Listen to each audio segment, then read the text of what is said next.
Στο μέτωπο παίρνουμε τον καιρό μας, με τη λαχτάρα και τον πόθο τον κρυφό των προαιώνιων να διώξουμε εχθρό μας. Δυο στεναγμούς θα ελευθερώσουμε αδερφό. Στα λιονταρίσια μας κορμιά το αίμα βράζει κι όλοι γινόμαστε σαν τα θεριά. Κι από κινδύνους η καρδιά μας δεν τρομάζει, σαν πολεμούμε εμείς για την ελευθεριά. Όλοι μας ζούμε εκείνη την ελπίδα και με ένα πόθο μέσα στην καρδιά να πολεμήσουμε για την πατρίδα, στεφανωμένοι με τη στάφνη στα κλαριά. Πάμε!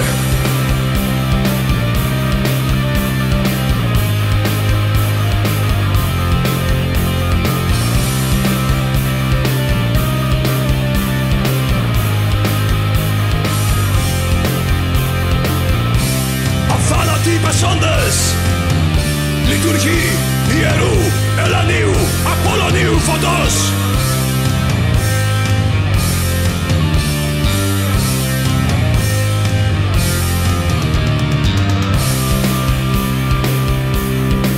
Στις μάχες άγρια ρίχνομαστε λιονταριά, όλοι πετούμε σαν λεβέντες στα βραϊτή και τραγουδώντας σαν τα αρχαία παλικαριά και στολισμένοι σαν να πάμε σε γιορτή.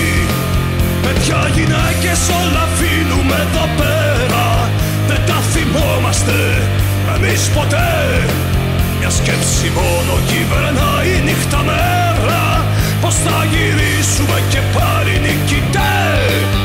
Όλοι μας ζούμε εκείνη την ελπίδα και με ένα πόθο μέσα στην καρδιά να πολεμήσουμε για την πατρίδα, στεφανωμένοι με τη στάφνη στα κλαριά. Πάμε!